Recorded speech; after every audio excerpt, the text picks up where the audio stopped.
Good afternoon students, welcome to SRS IAS and law academy.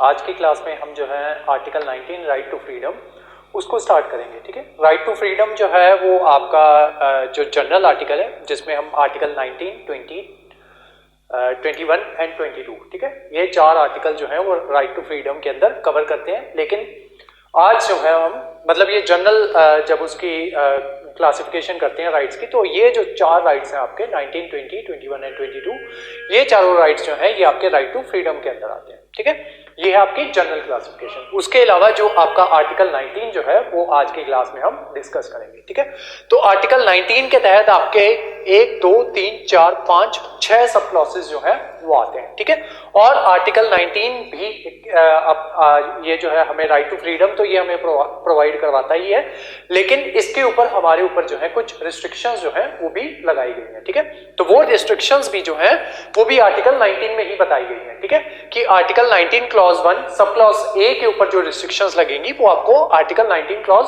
2 में बता दी है। Then article 19 clause 1 sub clause B के अंदर जो रिस्ट्रिक्शंस लगेंगी वो आपको आर्टिकल 19 क्लॉज 3 के अंदर बता दी है। ठीक है, तो सारे जो हैं सारे के सारे आर्टिकल जो हैं वो हम आज ही की क्लास में कवर करेंगे। क्लास चाहे जितनी मर्जी लंबी हो जाए, जब तक आर्टिकल 19 आपका फिनिश नहीं होता तब तक हम ये क्लास जो है उसको खत्म नहीं करेंगे। ठीक है, तो आपका स्टार्ट करते हैं आर्टिकल 19। ठीक है, तो सबसे पहले आपको ये पता होना चाहिए कि ये आर्टिकल जो है वो किस चीज की बात करता है। ठीक है, तो ये राइट टू फ्रीडम और एक्सप्रेशन की जो मेन बात जो है वो ये बात करता है कि यहाँ पे आप सबको जो है राइट टू फ्रीडम होगी।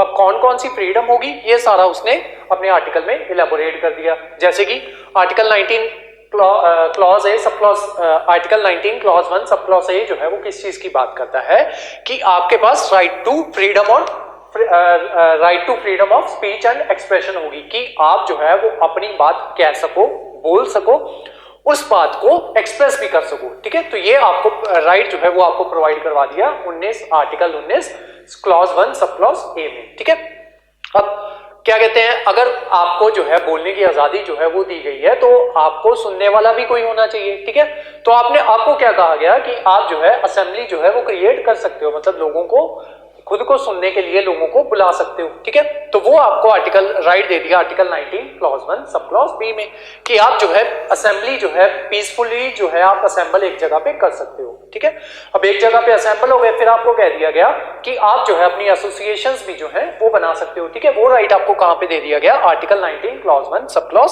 सी में कि आप जो है अब इकट्ठे हो गए, एक दूसरे की बातें आपको अच्छी लगी। अब जिनको अच्छी लगी उन्होंने क्या किया, उन्होंने अपने ग्रुप्स जो है वो बना लिए या एसोसिएशंस जो थी वो बना ली। ठीक है, तो वो राइट आपको कहां पे दिया गया आर्टिकल 19 क्लॉज 1 सब क्लॉज सी में कि आप जो है एसोसिएशंस जो है वो फॉर्म कर सकते हो। ठीक है, यही जब आपका एसोसिएशन फॉर्म करने की बात की गई तो यहां पे आपको 97th कॉन्स्टिट्यूशनल अमेंडमेंट एक्ट के तहत यहाँ पे जो कॉर्पोरेट सोसाइटीज जो थी वो पहले इंक्लूडेड नहीं होती थी। तो 97th कॉन्स्टिट्यूशनल अमेंडमेंट एक्ट के तहत 2011 में ये जो है अमेंडमेंट आई थी। कॉन्स्टिट्यूशनल अमेंडमेंट एक्ट के तहत जो कोऑपरेटिव सोसाइटीज जो थी उनको भी एसोसिएशन के अंदर ही इंक्लूड कर दिया गया। ठीक है, अब सभी ने एसोसिएशंस बना ली। अब सबने क्या बोला कि चलो जो है अब एसोसिएशंस बना ली हैं तो अब जो है नेक्स्ट अधिकार जो आपको दिया गया कि आप इंडिया में कहीं पे भी फ्रीली मूव कर सकते हो। वो अधिकार आपको कहां पे दिया गया article 19 clause 1 sub clause D में कि आप freely within the territory of India, जो इंडिया की टेरिटरी है वहां पे आप फ्रीली जो है कहीं पे भी मूव कर सकते हो। ठीक है, उसके अंदर जो रिस्ट्रिक्शंस लगाई वो आर्टिकल 19 क्लॉज 5 में लगा दी। ठीक है, देन आपको राइट दिया गया कि आप जब इंडिया घूमने निकले तो आपको एक पर्टिकुलर जगह जो है वो पसंद आ गई। ठीक है, तो आपने बोला कि हम जो है वो यहीं पे रुकेंगे। ठीक है, तो आर्टिकल 19 क्लॉज 1 सब क्लॉज ई जो है वो आपको राइट दे देता है राइट टू रिसाइड का कि आप कहीं पे भी किसी भी जगह पे अपना घर बना के जो है वो आप रह सकते हो। ठीक है, तो ये आपको राइट दे दिया गया आर्टिकल 19 क्लॉज 1 सब क्लॉज ई में राइट टू रिसाइड। इसके अंदर जो रिस्ट्रिक्शंस लगाई वो लगाई गई 19 क्लॉज 5 के अंदर। ठीक है, रिस्ट्रिक्शंस जो है वो अलग से डिस्कस करेंगे, पहले मैंने आपको ये याद करवानी है। ठीक है, पहले मैं सिंपली आपको बता रहा हूं, देन मैं आपको एक तरीका बताऊंगा, उस तरीके से आपको जो है ये चीजें याद हो जाएंगी। ठीक है, पहले वो कर लेते हैं। ठीक है, नेक्स्ट जो था आपका article 19 clause 1 sub clause F था। ठीक है, तो वो था आपका राइट टू प्रॉपर्टी। तो मैंने आपको स्टार्टिंग की क्लास में बताया था कि राइट टू प्रॉपर्टी जो हुआ करती थी किसी टाइम पे आपका फंडामेंटल राइट जो है वो हुआ करती थी, लेकिन उसको 44th कॉन्स्टिट्यूशनल अमेंडमेंट एक्ट के तहत 1978 में उसको छीन लिया गया आपसे और उसको जो है एक सेपरेट जो है कॉन्स्टिट्यूशनल राइट बना दिया गया अंडर आर्टिकल 300A के तहत, ठीक है। तो अभी जो है आपका राइट टू प्रॉपर्टी जो है वो कोई फंडामेंटल राइट नहीं है, लेकिन जो है आर्टिकल 300A के तहत वो जो है वो आपका कॉन्स्टिट्यूशनल राइट जो है वो है, ठीक है। तो ये पहले हुआ करता था आपका फंडामेंटल राइट, अब नहीं है। उसके बाद अब आप कहीं पे रह रहे हो तो उसके लिए आपको कमाना वगैरह भी पड़ेगा, ठीक है, ऐसे तो रह नहीं पाओगे। तो आपको आर्टिकल 19 क्लॉज 1 सब क्लॉज जी के तहत आपको कह दिया गया कि आपको जो है फ्रीडम होगी ट्रेड और ऑक्यूपेशन की, कि आप कहीं पे भी ट्रेड कर सकते हो और कोई भी ऑक्यूपेशन जो है जो आप चाहते हो उसको आप अपना सकते हो, ठीक है। तो ये आपको राइट दे दिया गया आर्टिकल 19 क्लॉज 1 सब क्लॉज जी के तहत, ठीक है। अब ये आर्टिकल्स जो हैं ये 19 क्लॉज 1 से लेके जी तक ये आपको सीरियल ऑर्डर में याद होने चाहिए, ठीक है, क्योंकि ये सीरियल ऑर्डर में पूछ लिए जाते हैं और क्योंकि कंफ्यूजिंग है, ठीक है, इस वजह से आपको कंफ्यूजन हो सकती है। तो उसको याद करने का तरीका मैं बताता हूं आपको। आप ऐसे मानो कि आपने क्या बोला, आपके कॉलेज के बच्चों ने क्या बोला कि सभी ना मिलते हैं, ठीक है। तो आपने क्या किया कि क्योंकि आपके पास जो है अब खुद को अभिव्यक्त करने की जो है आजादी है, तो आपने क्या बोला कि मुझे जो है हम सब ऐसे करते हैं, हम सब मिलते हैं, तो मैं ना तुम लोगों को कुछ बात बताऊंगा, ठीक है। तो वो राइट दे दिया गया आपको आर्टिकल 19 क्लॉज ए में, ठीक है। तो मैंने मान लो आप सबको बुलाया कि आप सब ऐसे करना, आप सब इकट्ठे होना, तो मैं ना आपको एक बात बताऊंगा, ठीक है। अब मैंने कुछ प्लान किया, वो मैं प्लान आपको बताऊंगा, ठीक है। तो वो मेरे को आजादी कहां पे मिल गई, 19 क्लॉज 1 सब क्लॉज ए में, ठीक है। तो मैंने आपको इतना कह दिया, लेकिन साथ ही मैंने आपको बोल दिया कि हम ना एक जगह पे मिलते हैं, वहां पे आपको सारी बातें जो है वो बताऊंगा, ठीक है। हम एक मीटिंग ले सकते हैं, वहां पे मैं आपको सारी बातें बताऊंगा, लेकिन पीसफुली आना, ऐसे ना करना कि डंडे डंडे उठा लो, ठीक है। मेरी बात आपको पसंद ना है, तुम उठा के मुझे डंडे मारने लग जाओ, ठीक है। पीसफुली आना, मैं तुम्हें एक बात बताऊंगा, ठीक है। 19 क्लॉज 1 सब क्लॉज बी में क्या बात कर दी कि असेंबल हो सकते हो आप पीसफुली, ठीक है। देन उसके बाद आप सब इकट्ठे हुए, ठीक है। मैंने आपको कुछ बोला, मैंने आपको बोला कि हम ऐसे करते हैं, हम ना घूमने का प्लान बनाते हैं। तो आपने क्या बोला कि चलो ठीक है। तो आपने, कुछ लोगों को पसंद आई मेरी बात, ज्यादातर लोगों को पसंद आई, कुछ लोग थे बीच में इंट्रोवर्ट्स भी होते हैं ना, वो लोग थे, या कुछ होते हैं लोग जिनको घूमना नहीं पसंद होता, ठीक है। जैसे पर्सनली मुझे नहीं घूमना पसंद, लेकिन फिर भी मैंने प्लान बना लिया कि चलो घूमने चलते हैं। तो आप जिन लोगों को पसंद आई वो कहते हैं चलो हम ऐसे करते हैं, एक ना व्हाट्सएप ग्रुप बना लेते हैं, ठीक है। तो फॉर्म एसोसिएशन, ठीक है, article 1 clause 1 article 19 clause 1 sub clause सी, कि हम एक ग्रुप बना लेते हैं, वहां पे जितने भी मेंबर्स होंगे उनको ऐड कर लेंगे, ठीक है। जिनको घूमने जाना है उनको ऐड कर लेंगे, बाकी जिनको नहीं जाना उनकी मर्जी है, ठीक है। यहाँ पे हम प्लान बना लिया, ग्रुप बना लिया गया। अब घूमने जाना है, ठीक है, तो हम कहीं पे भी घूमने जा सकते हैं टेरिटरी ऑफ इंडिया में। तो हमने क्या प्लान किया, हम चलते हैं गोवा, ठीक है, दिल चाहता है गोवा चलते हैं, ठीक है। Article 19 clause 1 sub clause B कि गोवा चलेंगे घूमने, ठीक है। अब गोवा गए तो वहां पे क्या हुआ कि वहां का एनवायरनमेंट देख के सबको मजा आया, वो कहते हैं नहीं जी अब तो हमें गोवा में ही रहना है, ठीक है। Article 19 clause 1 sub clause C right to reside, ठीक है। घूमने गए थे 19 क्लॉज 1 डी में, 19 क्लॉज 1 सब क्लॉज ई में हमने क्या प्लान बना लिया कि हम वहीं पे रहेंगे, घर अपना वहीं बनाएंगे, राइट टू रिसाइड, ठीक है। अब घर वहीं बनाएंगे तो क्या था, आपका राइट टू प्रॉपर्टी जो था, ठीक है, वो क्योंकि हटा दिया गया था, तो वो जो राइट जो है वो एज इट इज ही आपका रिमूव हो जाता है, ठीक है। अब वहां पे रहना है, ठीक है, तो सरकार ने बोला कि यहाँ पे घर तुम्हें तो नहीं बनाने देंगे, हाँ, लेकिन तुम ऐसे कर सकते हो कि तुम जो है क्या कहते हैं, यहाँ पे होटल में जितना टाइम चाहो तुम वहां पे होटल्स में रह सकते हो, ठीक है। अब होटल में रहना तो उसके लिए खर्चा भी आएगा, ठीक है, कुछ कमाना वगैरह भी पड़ेगा, ठीक है। तो आर्टिकल 19 क्लॉज 1 सब क्लॉज जी के तहत सरकार ने हमें कह दिया कि आपको ट्रेड करने की जो है वो आजादी है और कोई भी ऑक्यूपेशन जो है वो आप चुन सकते हो, ठीक है। तो ये तो हो गए आपके आर्टिकल जो आपको राइट प्रोवाइड करवाए गए आर्टिकल 19 क्लॉज 1 के तहत, ठीक है। अब इनके ऊपर कुछ रिस्ट्रिक्शंस जो है वो भी लगेंगी, ठीक है। वो रिस्ट्रिक्शन किस तरीके से लगेंगी, पहले उन रिस्ट्रिक्शंस जो है उनको समझो। सबसे पहले article 19 clause 1 sub clause A के तहत आपको जो है आजादी दे दी गई कि आप जो है कहीं पे भी घूम सकते हो, लेकिन सॉरी फ्रीडम ऑफ स्पीच की आजादी जो है वो दे दी गई कि आप कुछ भी बोलो, खुद को एक्सप्रेस करो, ठीक है, आपका हक है एक्सप्रेस करना। अगर आप सरकार को जो है क्रिटिसाइज जो है वो करना चाहते हो तो आप कर सकते हो। अगर सरकार को क्रिटिसाइज नहीं करोगे तो सरकार को पता कैसे चलेगा कि हम जो है सही पॉलिसीज बना रहे हैं या नहीं, ठीक है। और जो पॉलिसीज हम लोगों के लिए बना रहे हैं क्या वो लोगों के लिए फायदेमंद है या फिर नहीं, ठीक है। तो ये किससे पता चलेगा, जब लोग जो है खुद को एक्सप्रेस करेंगे। लेकिन एक्सप्रेस जब आपको खुद को जो है एक्सप्रेस करना है तब वहां पे कुछ बातें जो है उनको ध्यान में रखना है, कुछ रिस्ट्रिक्शंस भी आपके ऊपर लगाएगी। वो रिस्ट्रिक्शंस कहां पे लगाएगी, आर्टिकल 19 क्लॉज 2 में, ठीक है। आर्टिकल 19 क्लॉज 2 में क्या बात कही गई कि अगर आप देश की सॉवरेनिटी, यूनिटी या इंटेग्रिटी, इन तीनों के ऊपर कुछ भी बात करोगे तो आपको क्या करेगी सरकार, सुई जो है वो चुभाएगी। ठीक है, अगर सरकार आप जो है स्टेट की सॉवरेनिटी, देखो स्टेट और गवर्नमेंट अलग अलग चीजें हैं। ठीक है, स्टेट है आपका देश, देश के खिलाफ आप कुछ नहीं बोल सकते, लेकिन गवर्नमेंट जो है उसके खिलाफ आप कुछ भी बोल सकते हो। हाँ, हद में होना चाहिए, कुछ भी बोल सकते हो। ठीक है, तो अगर देश के खिलाफ बोलोगे जो जिस वजह से देश की सॉवरेनिटी, यूनिटी और इंटेग्रिटी अगर उसको खतरा आएगा तो स्टेट जो है, गवर्नमेंट जो है वो आपको सुई चुभेगी। ठीक है, मतलब उसके ऊपर आपके ऊपर रिस्ट्रिक्शंस जो है वो लगाई गई हैं, जो सजा मिलेगी फिर वो आपको दी जाएगी। ठीक है, जो सजा निर्धारित होगी, एक बात। दूसरी बात, अगर आप देश की सिक्योरिटी ऑफ द स्टेट के अगेंस्ट कुछ बोलते हो या उसकी सिक्योरिटी ऑफ द स्टेट के ऊपर कुछ बोलते हो, फिर भी आपके ऊपर जो है सजा लगाई जा सकती है। आर्टिकल 19 क्लॉज 2 के तहत ये आपके ऊपर रिस्ट्रिक्शंस लगा दी गई। देन अगर आपके बोलने से फ्रेंडली रिलेशंस जो है हमारी स्टेट के वो खराब होते हैं हमारी दूसरी फ्रेंडली स्टेट्स के साथ, अब जैसे रिसेंटली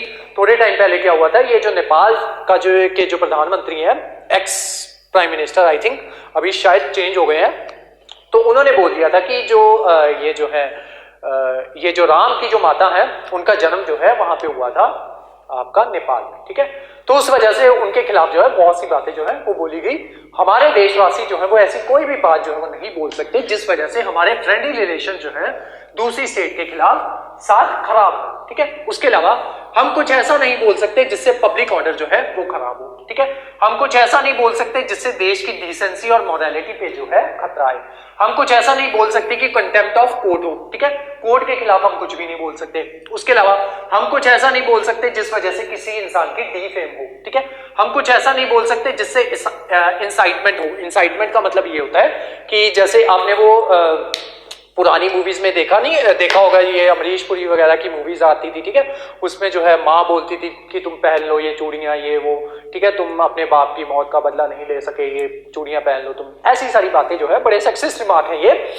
लेकिन आपको एग्जांपल लेने के लिए मैं समझा रहा हूं कि हाँ, इस तरीके की बात जो है कुछ भी ऐसा आप नहीं बोल सकते जिससे दूसरा इंसान इंसाइट होके कुछ दंगे वगैरह कर दे। ठीक है, तो ये सारी रिस्ट्रिक्शंस आपको आपके ऊपर लगाई गई आर्टिकल 19 क्लॉज 2 के तहत। ठीक है, आर्टिकल 19 क्लॉज 1 ने क्या कह दिया, आपको फ्रीडम दे दी कि आप कुछ भी बोलो, खुद को एक्सप्रेस करो। जब तक खुद को एक्सप्रेस नहीं करोगे आप सरकार को बताओगे कैसे कि वो सही काम जो है वो कर रही है या फिर नहीं कर रही। ठीक है, आर्टिकल 19 क्लॉज 2 के तहत ही उन्होंने आपके ऊपर रिस्ट्रिक्शन जो है वो लगा दी। ठीक है, 19 क्लॉज 1 सब क्लॉज बी में क्या बोला गया, असेंबल पीसफुली, कि आप जो है पीसफुली जो है वो असेंबल हो सकते हो, अपनी जो है वहां पे पीसफुली असेंबल होकर आप कुछ भी बातें जो है वो कर सकते हो। ठीक है, या कोई इंसान अगर खुद को एक्सप्रेस करना चाहता है, उसको लोगों की जरूरत है, वो लोगों को पीसफुली असेंबल कर सकता है, लेकिन वो असेंबली पीसफुली होनी चाहिए। ठीक है, अब उसी के ऊपर आपके ऊपर रिस्ट्रिक्शंस लगा दी गई आर्टिकल 19 क्लॉज 3 के तहत। वो क्या कहता है कि अगर आप पीसफुली इकट्ठे हुए, लेकिन आपके इकट्ठे होने से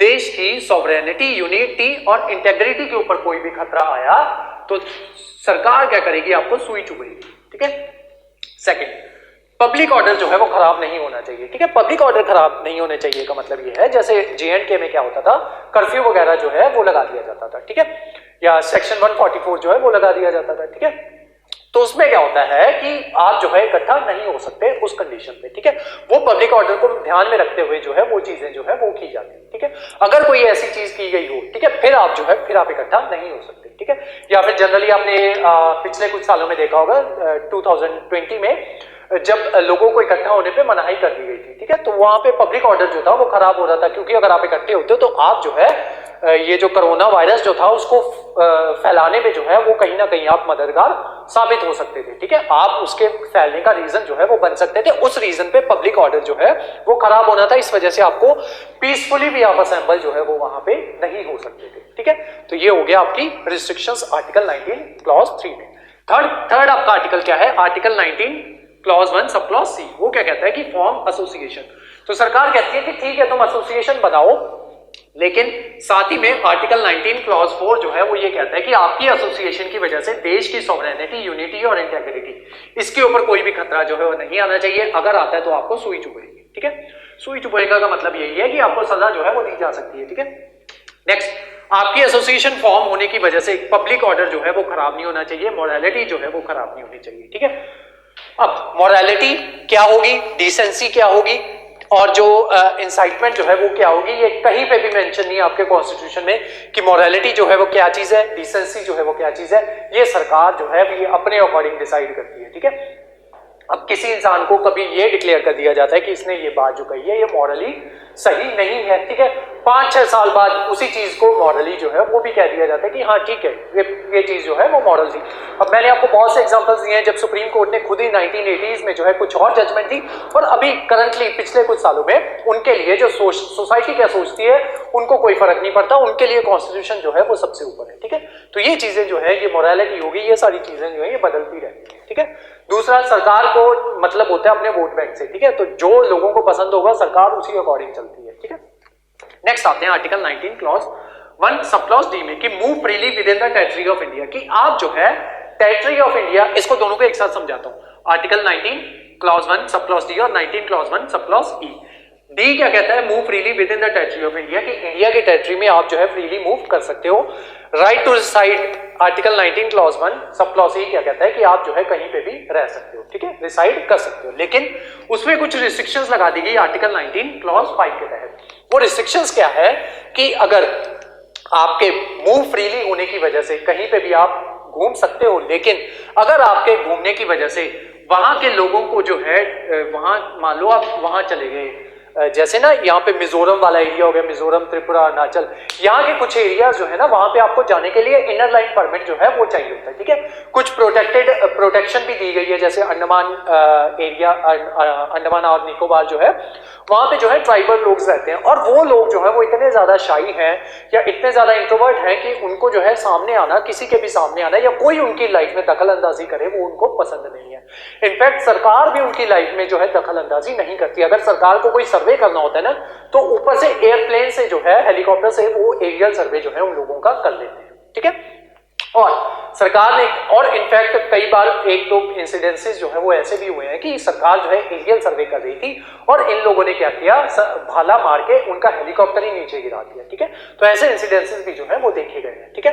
तो उस वजह से to protect the interest of tribal, जो ट्राइबल लोग हैं उनका इंटरेस्ट प्रोटेक्ट करने के लिए और जनरल पब्लिक का इंटरेस्ट जो है उसको प्रोटेक्ट करने के लिए सरकार जो है वो आपके ऊपर रिस्ट्रिक्शन लगा सकती है कि आप इस एरिया में नहीं जाओगे, ठीक है। ये हो गया आपका इसके अगेंस्ट, ये इन दोनों राइट्स के अगेंस्ट आर्टिकल 19 क्लॉज 5 जो है वो ये कहता है कि वो रिस्ट्रिक्शन जो है वो लगाई जा सकती है to protect the interest of tribal and general public, उनके इंटरेस्ट को प्रोटेक्ट करने के लिए ये जो है ये लगाया जा सकता है। जैसे अभी एक और केस हुआ था 2018 या 19 की बात है, एक क्रिश्चियन मिशनरी जो था वो उसने क्या किया, ये अंडमान निकोबार जो है वहां पे वो चला गया, ठीक है।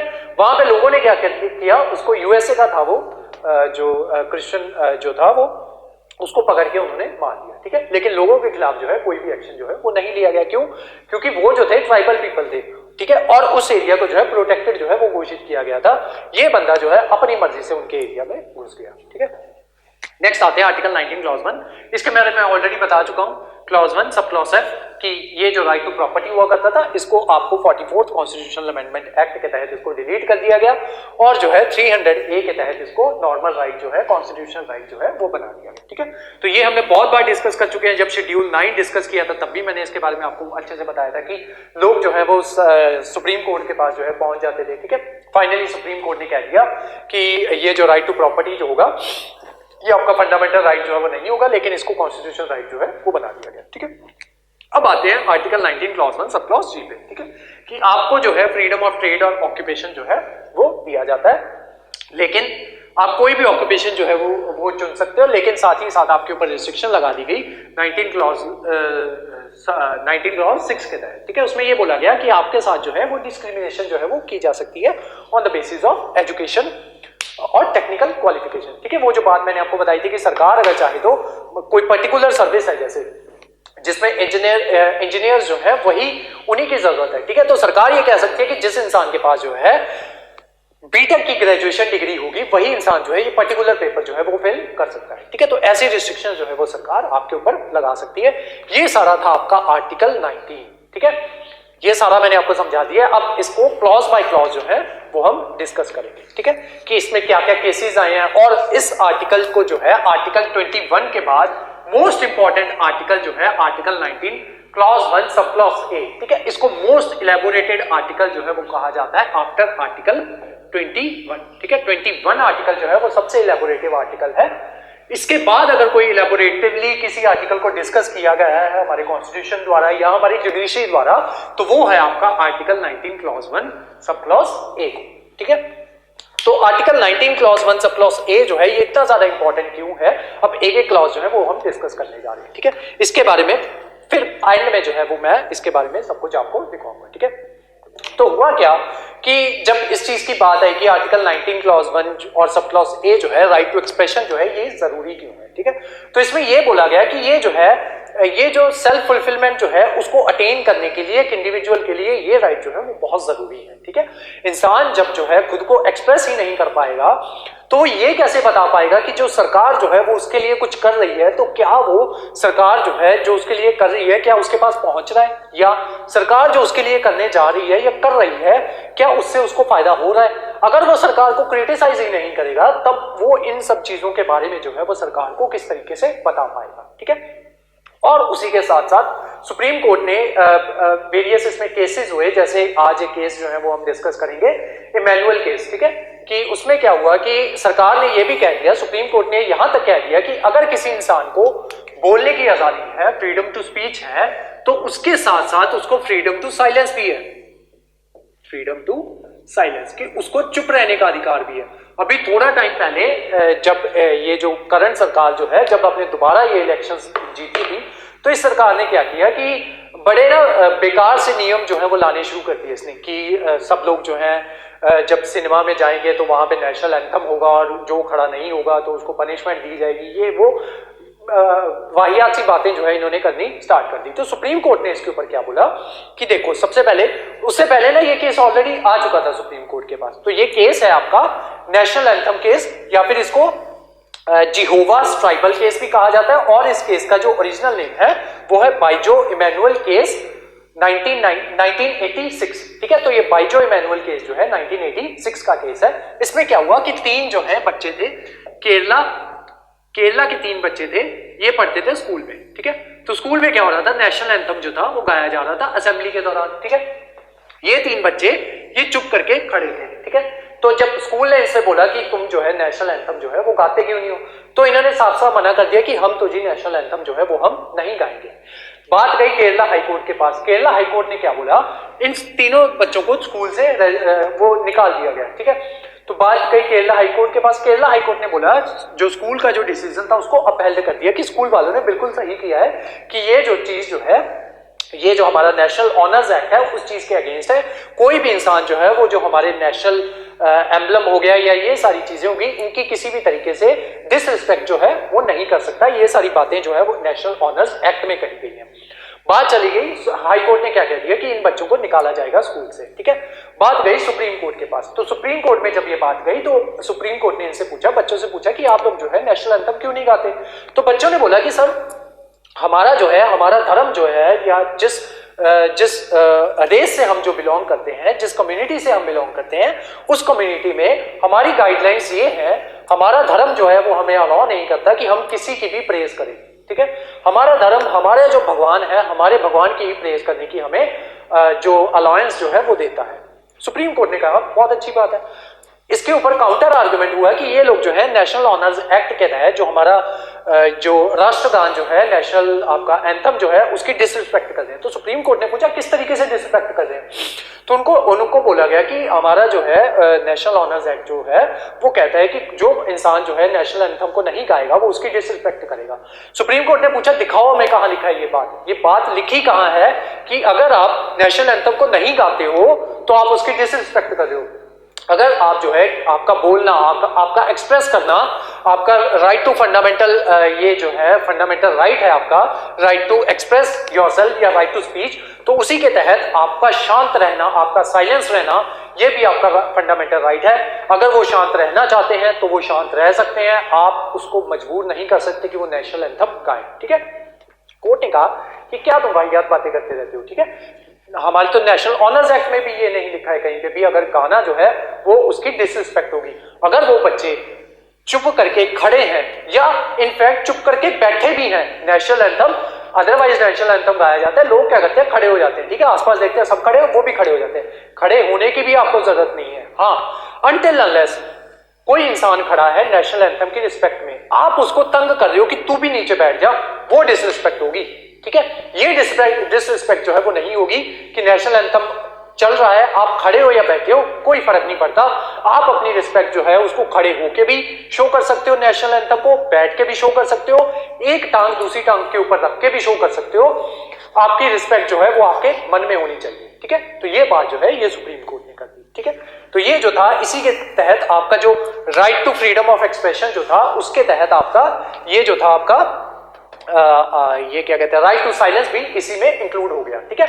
उसके अलावा वेरियस जजमेंट्स जो है 19 article 19 clause 1 sub clause A के ऊपर आई, जिसमें बहुत सी चीजों को जो है उसमें इंक्लूड किया गया right to freedom of speech and expression, जैसे कि आपका फ्रीडम ऑफ साइलेंस जो वो इसमें इंक्लूड कर लिया गया, फ्रीडम ऑफ टेलीकास्ट जो है, ठीक है, टेलीकास्ट कर लेना किसी भी चीज को, वो आपका इसी में इंक्लूड किया गया। देन आपका freedom to press, freedom of press जो है वो इसमें इंक्लूड किया गया।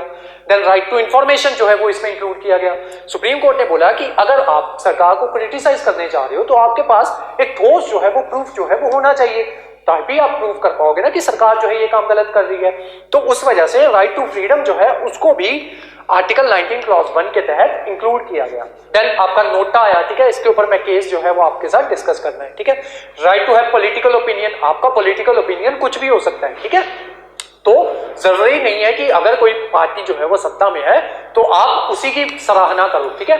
अगर कोई इंसान जो है वो गलत बात करता है, जैसे कोई पर्टिकुलर इंसान कहता है कि हमने क्या किया कि बारिश हो रही थी तो हमने क्या किया कि हमने सोचा कि हम जो है रडार में नहीं आएंगे और हमने क्या किया और उसका फायदा उठाया और हम बारिश में से पाकिस्तान के ऊपर से निकल गए और पाकिस्तान के ट्रेस में नहीं आए, ठीक है। तो ऐसी अगर कोई अनसाइंटिफिक बात करता है तो उसको आपका पूरा हक है उसको कहने का कि ये इंसान जो है वाहियात बात कर रहा था, अनसाइंटिफिक बात जो है वो कर रहा था, भले ही वो किसी भी पोस्ट पे बैठा हो, ठीक है।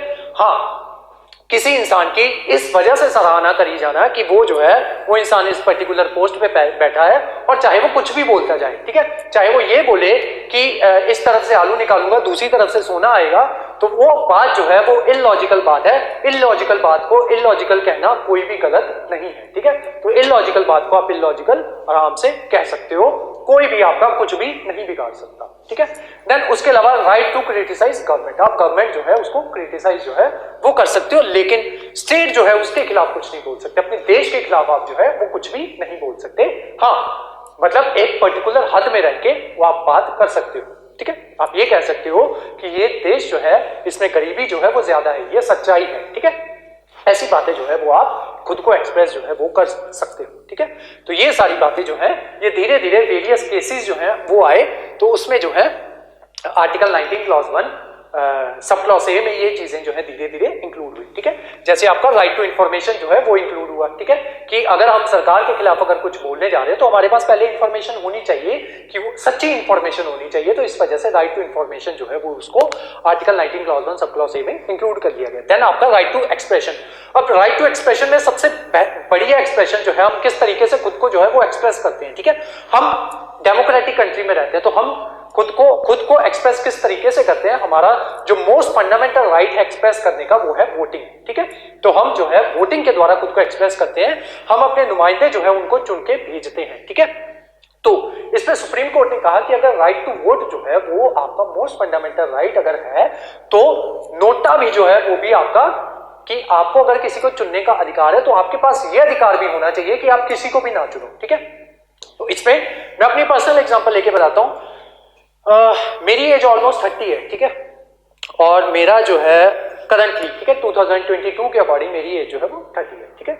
और उसके अलावा मेरा जो है क्या कहते हैं जो मेरा वोटिंग कार्ड है वो बन जाना चाहिए था टेक्निकली अगर देखा जाए तो 2010 में, ठीक है, मैंने नहीं बनवाया, ठीक है, और मेरा वोटिंग कार्ड जो है वो बना 2014 में, ठीक है। 2014 में मेरा वोटिंग कार्ड बनता है, उसके बाद से 2 इलेक्शंस जो है वो हो चुके हैं, लेकिन मैंने वोट जो है वो अभी तक नहीं डाली और आगे भी मेरा कोई मूड नहीं है वोट डालने का, ठीक है। बाद में बाकी देखा जाएगा फ्यूचर में क्या होता है, मैं कुछ कह नहीं सकता, लेकिन फिलहाल जो है मेरा मूड कोई भी नहीं है। इसके साथ साथ मेरी सगी ताई जी हैं वो है एमएलए, ठीक है। मैं उनको भी वोट जो है वो नहीं देने जाता। मेरी फैमिली में 5 मेंबर्स हैं, 5 में से 4 मेंबर जो है वो वोट डालने जाते हैं। ये 5वां मेंबर जो आपके सामने खड़ा है ये वोट डालने जो है वो नहीं जाता है, ठीक है। इसी के ऊपर जो है बात जो है क्या कहते हैं, जो मैंने आपको बात जो है वो बतानी है कि एक जो केस हुआ लोक प्रहारी केस, ठीक है, उसके पहले केस हुआ एडीआर केस, ठीक है। केस का नाम था एसोसिएशन फॉर डेमोक्रेटिक रिफॉर्म्स, ठीक है। तो ये केस होता है 2002 में। 2002 में जो है ये केस होता है, तो उसमें जो सुप्रीम कोर्ट है वो ये कह देते हैं कि अगर कोई भी इंसान जो है इलेक्शन जो है वो कंडक्ट करने जा रहा है या इलेक्शन जो है होने जा रहे हैं, तो वो इंसान जो है वो एज ए कैंडिडेट जो है वो वहां पे खड़ा हुआ है, ठीक है। तो उस इंसान को क्या करना होगा, अपने सारे एसेट जो है वो शो करने होंगे कि मेरे पास इतनी मनी है, इतने पैसे हैं मेरे पास। उनका जो सोर्स ऑफ इनकम जो है वो क्या है वो शो करेगा। उसके साथ साथ उसके अगेंस्ट क्या क्रिमिनल चार्जेस जो है वो लगाए गए हैं वो भी उसको जो है वो शो करने पड़ेंगे। और उसके अलावा आगे की जजमेंट्स में सुप्रीम कोर्ट ने यहां तक कह दिया कि जब आप अपने बैनर्स वगैरह लगाओगे ना, तो आपको प्रॉपर्ली ये शो करना होगा कि आपके अगेंस्ट कितने क्रिमिनल चार्जेस हैं, कितने हीनियस ऑफेंसेस हैं आपके अगेंस्ट, ठीक है, कितने नॉन क्रिमिनल चार्जेस हैं जी। ये सब जब भी आप अपना प्रमोशन करोगे, बैनर्स वगैरह आपके लगाए जाएंगे, तो ये चीजें आपको वहां पे लिखनी होगी। और ये चीजें जो है उनको लिखनी पड़ती हैं, लिखी भी होती हैं, लेकिन छोटा सा नीचे स्टार मार करके वो चीजें जो है, जैसे वो लिख देते हैं ना, ये जो एड्स वगैरह आती हैं, all things are subject to ये रूल्स एंड रेगुलेशंस, ठीक है, वो नीचे ऐसे छोटा सा स्टार मार्क करके वो चीजें जो है वो एज इट इज लिख दी जाती है, किसी का ध्यान जो है वो नहीं जाता, ठीक है। तो ये चीजें जो है ये भी हमारे सुप्रीम कोर्ट की डायरेक्शंस है इस तरीके की। उसके अलावा फर्दर आगे एक केस हुआ लोक प्रहारी केस। लोक प्रहारी केस में सुप्रीम कोर्ट ने यहां तक बात कर दी, ये 2018 का केस है, सारे केसेस लिखवाने मैंने आपको। तो इस केस में सुप्रीम कोर्ट ने यहां तक बात कर दी कि अगर कोई इंसान जिसकी पिछले इलेक्शंस के दौरान जब उसने अपना एफिडेविट दिया था, एफिडेविट देना कंपलसरी कर दिया है सुप्रीम कोर्ट ने, कि जब इसने अपना एफिडेविट दिया था उस टाइम पे इसकी टोटल जो एसेट्स थे वो थे 200 करोड़, ठीक है। लेकिन 5 साल बाद इसके टोटल एसेट जो है वो बन गए 600 करोड़। और इस बंदे ने क्या किया है कि अपना सोर्स ऑफ इनकम बताया है एग्रीकल्चर, ठीक है। सुप्रीम कोर्ट ने बोला किसान यहाँ भूखे मर रहे हैं, ठीक है, इतने सारे सुसाइड्स कर रहे हैं, सरकार के पास किसानों को देने के लिए पैसे नहीं है। इस बंदे ने 5 साल में ये 600 करोड़ कैसे कमा लिया सिर्फ एग्रीकल्चर करके, किस तरीके से ये कमा सकता है।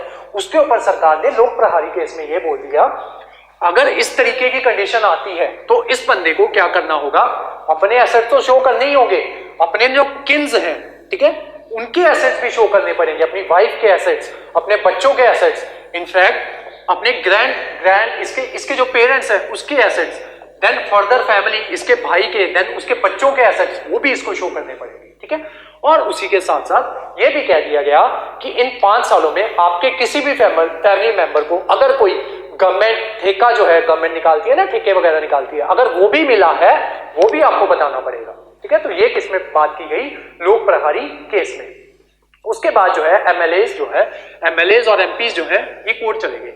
ये कहते हैं कि सर हमारी राइट टू प्राइवेसी का क्या हुआ। आर्टिकल 21 में राइट टू प्राइवेसी जो है के.एस. पुट्टास्वामी बहुत अच्छे से डिस्कस करेंगे जब आर्टिकल 21 करेंगे। वहां पे जो है राइट टू प्राइवेसी जो है उसको भी आर्टिकल 21A में इंक्लूड कर दिया गया।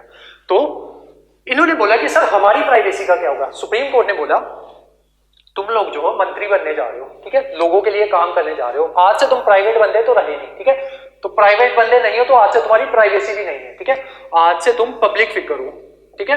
और उसके अलावा तुमने, सुप्रीम कोर्ट ने यही नहीं की ये बात, मैं सटायर मार रहा हूं कि तुमने आगे जाके क्या करना है, एमपी एमएलए बनना है, ठीक है, लोगों के करोड़ों लाखों करोड़ों पैसे जो है वो तुमने खाने हैं, ठीक है। तो तुम कौन सी प्राइवेसी की बात कर रहे हो हमसे, ठीक है, कौन सी प्राइवेसी मांग रहे हो। हाँ प्राइवेसी चाहिए तो अपना कैंडिडेचर से अपना नाम जो है वो वापस लो, घर बैठो, अपनी प्राइवेसी अपने पास रखो। अगर यहाँ पे आना है, ठीक है, सामाजिक उस पे आना है, क्या कहते हैं, प्लेटफॉर्म पे आना है, तो ये सब जो है वो तुम्हें शो करने पड़ेंगे। ये सारी बातें जो है ये सुप्रीम कोर्ट ने कही, ठीक है। तो ये सारी बातें थी आपकी इससे article clause 1 sub clause A से रिलेटेड, ठीक है। उसके बाद जो है इस पे आते हैं right to move freely within the territory of India, ठीक है। तो इस पे एक केस हुआ रिसेंटली, राहुल गांधी जो है ये बाहर गया था, अभी पिछले कुछ सालों की बात है, जब ये रफाइल वाला मुद्दा जो है जब ये चल रहा था ना, राहुल गांधी बाहर गया था। और थोड़ी सी इसकी बात नोटिस करना, जब भी बाहर जाता है ना, बाहर जाके अच्छी बातें करता है, यहाँ पे पता नहीं आके क्यों ये फैक्ट्री जो है आलू की फैक्ट्रियां यहाँ पे आके लगाने शुरू कर देता है। तो हुआ क्या, ये गया बाहर तो बाहर जाके इसने क्या कर दिया, जो आपकी करंट गवर्नमेंट थी ना, इसने उसको क्रिटिसाइज कर दिया कि ये जी वो करती है आपकी, ये है इंडिया में भुखमरी जो है वो बहुत ज्यादा है, क्या कहते हैं, लोग जो है उनको जो है खाने को नहीं मिलता, ये सारी बातें जो है वो कर दी। तो इसके खिलाफ जो है जो लिबरालूज जो हैं पर्टिकुलर गवर्नमेंट के जो होते हैं ना कुछ कि कट्टर उसके मानने वाले, तो वो लोग क्या किए, वो चले गए सुप्रीम कोर्ट के पास। ठीक है, तो सुप्रीम कोर्ट में जाके कह दिया कि इसने जी देश के खिलाफ बोला है, इसने बोला है अगेंस्ट द स्टेट। तो सुप्रीम कोर्ट कहता बताओ मुझे कहां बोला इसने स्टेट के खिलाफ, ये तो गवर्नमेंट के खिलाफ बोल रहा है। और अगर ये गवर्नमेंट के खिलाफ नहीं बोलेगा तो उससे क्या होगा, इसका राइट टू एक्सप्रेशन जो है वो ब्रीच होगा। ठीक है, और ये गवर्नमेंट के खिलाफ बोल रहा है, भले ही फॉरेन कंट्री में जाके बोल रहा है, लेकिन जब ये फॉरेन कंट्री में जाता है as being citizen of India, ये अपने फंडामेंटल राइट्स जो है ये फॉरेन कंट्री में जाके भी कैरी करता है। ठीक है, तो इसके पास right to speech and freedom, right to freedom of speech and expression जो है ये सिर्फ इंडिया तक ही वैलिड नहीं है। अगर कोई सिटीजन ऑफ इंडिया है, अगर वो फॉरेन में भी जाता है तो ये राइट जो है ये वहां पे भी इंजॉय करेगा। ठीक है, और सेम रिस्ट्रिक्शन जो है ये इसके ऊपर वहां पे भी लगेगी। हाँ, लेकिन क्योंकि इसने स्टेट के खिलाफ कुछ नहीं बोला तो तुम जो हो अपना केस वापस ले जाओ, इसको जो है कोई भी सजा जो है ये उसका हकदार नहीं है। ये बात कर दी सुप्रीम कोर्ट ने। ठीक है, देन उसके बाद क्या हुआ, राइट टू वोट की जो बात आई, कि जो मैं आपको राइट टू वोट के बारे में बता रहा था, तो धीरे धीरे सुप्रीम कोर्ट जो है 2013 में केस आया, PUCL करके केस का नाम है, People's Union for Civil Liberties case. ठीक है, तो इसमें सरकार ने ये बोल दिया कि अगर आपके पास अधिकार है, कोई इंसान जो है उसके पास अधिकार है वोट देने का, तो उसके पास ये अधिकार भी है कि वो वोट ना दे, या जो आपके सामने कैंडिडेट्स खड़े किए हो सकता है उसको उनमें से कोई भी पसंद ना आया, तो उसके पास एक अधिकार होना चाहिए कि वो किसी को भी वोट जो है वो ना डाले। ठीक है, तो इसको अधिकार दिया गया, एक नोटा जो है उसको इंट्रोड्यूस कर दिया गया आपका 2013 के बाद से ये PUCL केस के तहत। देन उसके अलावा right to speech and relation with internet. ठीक है, तो इसमें क्या हुआ, एक श्रेया सिंघल करके केस हुआ था, तो उसमें क्या हुआ कि एक लड़की थी, ये जो है बाबा साहब ठाकरे या बाला साहब ठाकरे, मुझे इंसान बंदे का नाम नहीं याद, तो 2013-14 की बात है, 13-14 की ही बात होगी, इसी के आसपास की बात होगी, 15 का केस है, श्रेया सिंघल केस, हाँ 2015। तो 15 की बात है, दोनों में से किसी एक की डेथ होगी, काफी सीनियर लीडर था वो इसका शिवसेना का। ठीक है, तो उसकी डेथ होगी, तो उस वजह से उन लोगों ने क्या किया कि पूरा महाराष्ट्र जो था वो बंद करवा दिया। ठीक है, अब इस लड़की ने क्या किया, इस लड़की ने ट्वीट डाल दिया कि हाँ उस बंदे ने बहुत अच्छे काम किए, नो डाउट। ठीक है, मैं मानती हूँ उस चीज की, मैं रिस्पेक्ट करती हूँ, लेकिन पूरा ये जो महाराष्ट्र बंद करवा देने की जरूरत जो है उस पर नहीं थी। उसकी एक दोस्त थी, उस दोस्त ने उस पोस्ट को लाइक कर दिया और शेयर भी कर दिया। ठीक है, अब उस वजह से क्या हुआ, इस लड़की को उठा के पुलिस उठा के ले गई। किस बेसिस पे, कि आपने जो है भावनाएं जो है वो आहत कर दी, किसकी, मोरालिटी के बेस पे, डिसेंसी के बेस पे उसको उठा के ले गई पुलिस। बात जो है सुप्रीम कोर्ट के सामने आई, तो उसमें जो है आपका IT एक्ट के तहत आपका सेक्शन था, सेक्शन 66A और सेक्शन 67। 66A सेक्शन जो है वो ये बात करता है कि आप इंटरनेट के तहत अगर किसी की भावनाएं जो है उसको आहत करते हो तो आपके खिलाफ जो है IT एक्ट के तहत सेक्शन 66A के तहत आपके ऊपर जो है चार्जेस जो है वो लगाए जा सकते हैं। उसके अलावा सेक्शन 67 के में ये बात थी कि अगर आप जो है 10 लोगों के सामने अगर आप कुछ बात कर रहे हो तो उसका इंपैक्ट जो है वो 10 लोगों तक जाएगा, लेकिन अगर आप कोई बात जो है वो इंटरनेट पे कर रहे हो तो उसका इंपैक्ट जो है वो ज्यादा लोगों पे जाएगा। तो सेक्शन 67 जो है वो ये कहता था कि अगर आपकी बातों का इंपैक्ट कम लोगों पे जा रहा है तो आपको कम सजा होनी चाहिए, और अगर आपका इंपैक्ट जो है वो ज्यादा लोगों के ऊपर जा रहा है तो आपको ज्यादा सजा होनी चाहिए। तो इन दोनों के तहत इस लड़की को उठा लिया गया, क्योंकि इसने इंटरनेट पे डाल दिया था और इसकी एक फ्रेंड ने लाइक कर दिया, दोनों को उठा लिया। ठीक है, अब बात आई सुप्रीम कोर्ट के सामने, तो सुप्रीम कोर्ट ने कहा कि पहली बात तो तुमने जो है ये लड़की का केस तो बाद में डिस्कस करते हैं, पहले तुम ये बताओ ये जो है तुमने पूरा महाराष्ट्र बंद करवाया, ये तो इलीगल किया हुआ है हमने। ठीक है, आगे आज ही की क्लास में बताऊंगा जब ये डिस्कस करेंगे, हाँ जब ये डिस्कस करेंगे तब मैं आपको बताऊंगा कि आप जो है भारत बंद जो है वो नहीं करवा सकते, वो इलीगल है। ठीक है, स्ट्राइक भी करना भी आपका फंडामेंटल राइट नहीं है, लेकिन आप स्ट्राइक कर सकते हो। ठीक है, लेकिन उसके लिए कुछ लॉज है। ठीक है, और स्ट्राइक करना इलीगल नहीं है, लेकिन बंद करवा देना वो इलीगल है। ठीक ठीक है, तो उसके खिलाफ जो है वो आपको सजा भी मिल सकती है। तो उन्होंने पूछा कि तुमने एक तो मुंह उठा के पूरा महाराष्ट्र जो है वो बंद करवा दिया, ठीक है, जो कि इलीगल है। दूसरा, तुम इस लड़की को उठा के लाए, उस लड़की ने क्या किया था, कौन सी भावनाओं की बात कर रहे हो जो तुम्हारी भावनाएं जो है वो आहत हो गई है, ठीक है। उस लड़की ने कुछ गलत बोला, उसने बाला साहब या बाबा साहब, मुझे नाम नहीं पता है, ठीक है, दोनों में से किसी एक की डेथ हुई थी, ठीक है। जिसकी डेथ हुई थी उसने रिस्पेक्टफुली बोला कि इस बंदे ने जो काम किया मैं उसकी रिस्पेक्ट करती हूँ, ठीक है। उसने स्पेशली लिखा इस बात को, लेकिन उसने तुम लोगों को क्रिटिसाइज किया कि तुम लोग जो है ये जो महाराष्ट्र बंद करना जो है वो नहीं बनता था। तो इतना कहने से तुम्हारी भावनाएं इतनी छोटी है कि हाथ हो गई, ठीक है।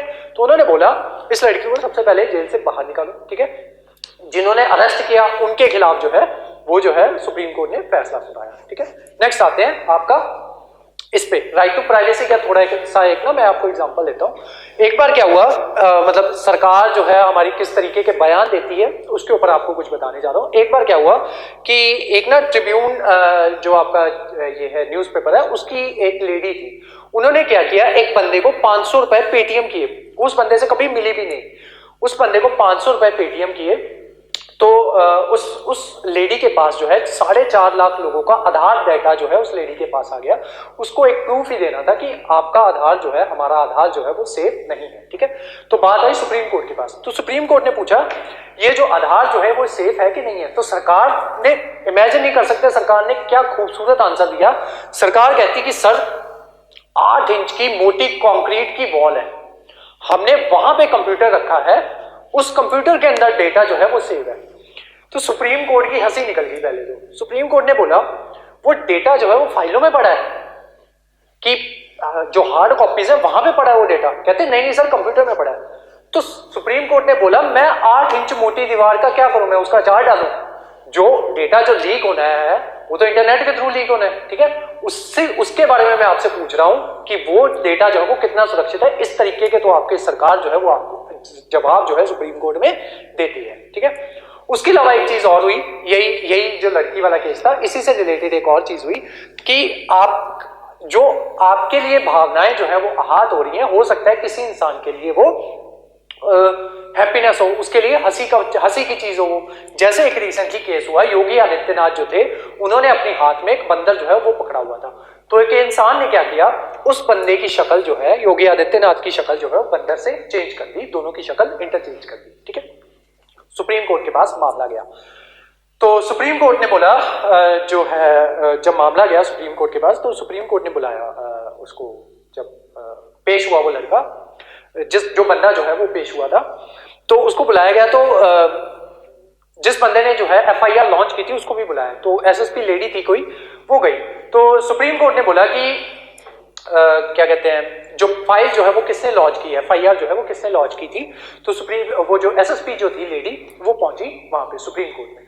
तो सुप्रीम कोर्ट ने बोला कि आपको नहीं पता जी ये जो सेक्शन 66A है, ठीक है, यही जो सेक्शन में अभी आपको बता के गया हूं कि ये जो सेक्शन 66A है, ठीक है, इसको तो हमने अनकॉन्स्टिट्यूशनल जो है वो डिक्लेयर कर दिया था श्रेया सिंघल वाले केस में।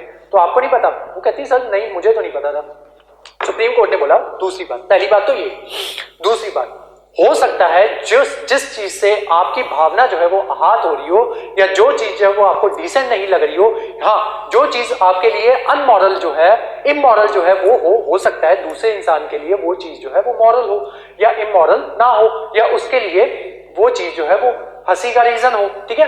तो आप लोग जो है किसी इस तरीके के मुद्दे पे आप लोग जो है किसी को भी अरेस्ट नहीं कर सकते। दूसरा बात, इस बंदे को 7 दिन के लिए जेल में रखो, इस वजह से नहीं कि इसने कोई जुर्म किया है, इस वजह से कि इसकी जान को खतरा है अब, ठीक है। कि आपने जो है इसका केस इतना ज्यादा हाईलाइट कर दिया है कि आप इसकी जान को खतरा है, तो इसकी प्रोटेक्शन के लिए इसको 7 दिन के लिए जेल में रखो। दूसरा सुप्रीम कोर्ट ने क्या बात की, सॉरी हाई कोर्ट ने क्या बात की, उसने बोला कि ये जो आपको जो है पूरा जो आपका पुलिस डिपार्टमेंट है, ये आपका यहाँ का यूपी पुलिस डिपार्टमेंट, इसको सैनिटाइज किया जाए, सॉरी सेंसिटाइज किया जाए कि आपको जो है पूरे ये जो केसेस वगैरह हैं इनका पता होना चाहिए कि कौन से केसेस हमने अनकॉन्स्टिट्यूशनल जो है, कौन से सेक्शन जो है वो हमने अनकॉन्स्टिट्यूशनल जो है वो डिक्लेयर करनी है, ठीक है। उसके अलावा एक और केस हुआ, इससे रिलेटेड बात करने जा रहे हैं हम, freedom of trade and occupation की। एक CPM versus Bharat Kumar case हुआ 1998 में, ठीक है। तो उसमें जो है भारत बंद जो है लोग जो है भारत बंद जो है वो कर देते थे, तो उसको जो है इलीगल जो है सुप्रीम कोर्ट ने वो घोषित किया। सुप्रीम कोर्ट ने बोला कि आपके पास राइट टू फंडामेंटल राइट जो है, आपको हम राइट दे रहे हैं एसोसिएशंस बनाने का, ठीक है, और फ्रीडम ऑफ ट्रेड का। जब ट्रेड करोगे तो वहां पे एसोसिएशन जो है वो भी बनेगी, ठीक है। बड़ी बड़ी कंपनीज जो होती है वहां पे एसोसिएशन जो है वो बनाई जाती हैं। तो हम आपको जो है राइट टू फॉर्म एसोसिएशन जो है वो दे रहे हैं। अब एसोसिएशन बनाओगे, इसका मतलब ये नहीं है कि चौथे दिन आप स्ट्राइक कर दो, ठीक है। अगर आपको स्ट्राइक करनी है तो 30 दिन पहले आपको जो है अपना मैनेजर जो है उसको नोटिस देना पड़ेगा। अगर वो अलाउ करेगा आपको कि स्ट्राइक कर लो, तभी स्ट्राइक जो है वो की जाएगी, ठीक है। उसके अलावा इसके जो नियम जो है उनमें अभी भी चेंजेस जो है चल रहे हैं, तो इसके ऊपर आपको करंट अफेयर्स पे ध्यान देना है, ठीक है।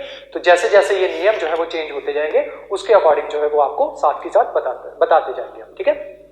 तो जो भी चेंज होते हैं नियमों में, फिलहाल चेंज जो है वो ये हुआ है कि 30 दिन का नोटिस देना पड़ेगा, और अगर आपका मैनेजर कहता है कि आप स्ट्राइक कर सकते हो, तभी आप जो है वो स्ट्राइक कर पाओगे, ठीक है। तो ये सारी बातें जो है सुप्रीम कोर्ट ने यहाँ पे की कि जो भारत बंद है वो इलीगल होगा। स्ट्राइक करना आपका कोई भी फंडामेंटल अधिकार जो है, फंडामेंटल राइट जो है स्ट्राइक करना वो नहीं है। हाँ, आपका राइट दे देते हैं हम, ठीक है, वेरियस बेयर एक्ट्स के तहत आपको, या कॉन्स्टिट्यूशन नॉर्मल कॉन्स्टिट्यूशनल राइट जो है वो आपको दे दिया जाता है, या स्टैट्यूटरी राइट जो है वो आपको प्रोवाइड करवा देते हैं कि आप जो है स्ट्राइक कर सकते हो, लेकिन रूल्स एंड रेगुलेशन के साथ। लेकिन बंद जो है वो आप नहीं कर सकते, बंद जो होगा वो इलीगल होगा, ठीक है। उसके खिलाफ जो है आपको सजा जो है वो दी जाएगी। उसके अलावा ये जो आपके सिविल सर्वेंट्स जो होते हैं ना, ये भी एसोसिएशन जो होती हैं इनकी भी होती हैं, ठीक है। सिविल सर्वेंट्स हो गए, जैसे आपके आईएएस एसोसिएशन है या आपके आईपीएस जो होते हैं, इनकी एसोसिएशन जो है वो बनी हुई है, ठीक है।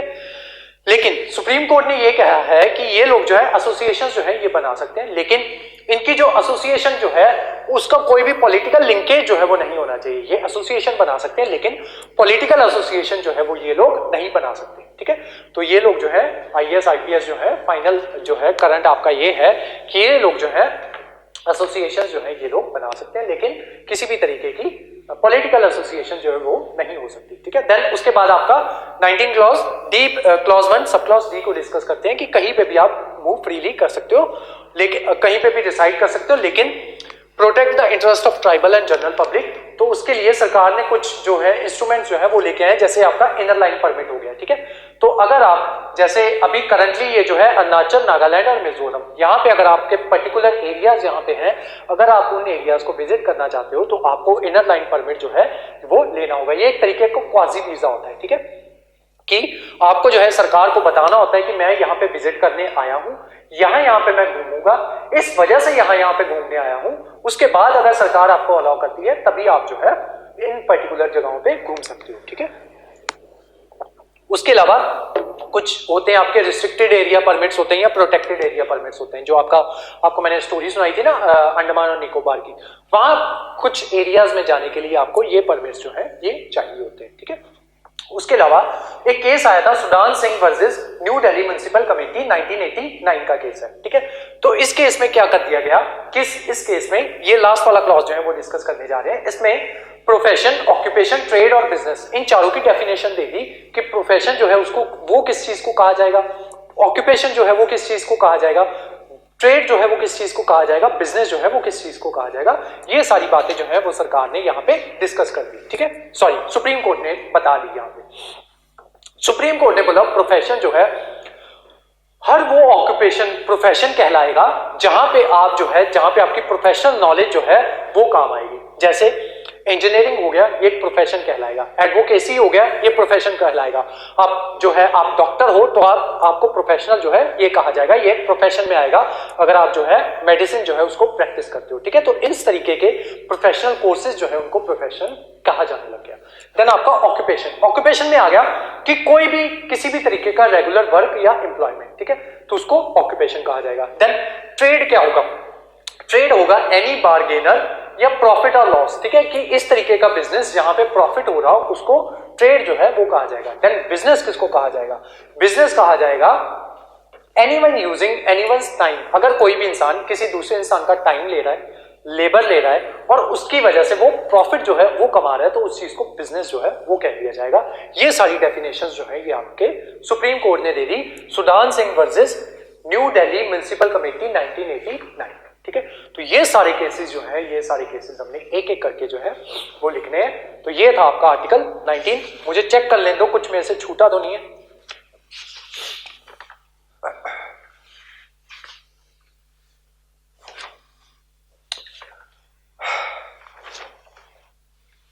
हाँ, एक चीज और याद रख लेना, मैंने आपको कुछ राइट जो है वो लिखवाए थे, जो मैंने बोला था 15, 16, 19, 29, 30, ठीक है, कि ये राइट जो है ये सिर्फ सिटीजंस ऑफ इंडिया को ही प्रोवाइड करवाए जाएंगे। कोई भी फॉरेनर आके इन राइट्स के ऊपर ये नहीं कह सकता कि मुझे भी ये राइट प्रोवाइड करवाओ, ठीक है। कोई भी फॉरेनर आके ये नहीं कह सकता कि मुझे भी यहाँ पे ट्रेड और ऑक्यूपेशन करने की इजाजत दो, क्योंकि इंडियंस को इजाजत है, ठीक है। फॉरेनर्स को इजाजत मिलेगी लेकिन सरकार की कंडीशंस पे मिलेगी, ठीक है। तो ये आर्टिकल 15, 16, 19, 29, 30 इनको एज इट इज याद करो, इसी फ्लो में याद करो। 15, 16, 19, 29, 30 ये आर्टिकल जो है सिर्फ सिटीजंस ऑफ इंडिया को प्रोवाइड करवाए गए हैं और किसी को भी आर्टिकल्स जो है वो नहीं दिए गए। बाकी जो आर्टिकल्स हैं वो सिटीजंस ऑफ इंडिया के लिए भी हैं और कुछ आर्टिकल्स में लिख दिया जाता है ना एनी इंडिविजुअल, ठीक है। तो जहां पे एनी इंडिविजुअल लिखा हुआ है उसका मतलब जो है ये फॉरेनर्स जो है उनको भी ये राइट जो है वो दिए गए हैं, ठीक है। तो 15, 16, 19, 29, 30 वाले राइट जो है, इन राइट्स को इंडिविजुअल स्पेसिफिक राइट्स जो है वो कहा जाता है। ये राइट्स जो है सिर्फ जो है हमारे ये सिटीजन जो है उन्हीं को दिए गए हैं, ठीक है। तो ये था आपका आर्टिकल 19। अब लिखना स्टार्ट करो।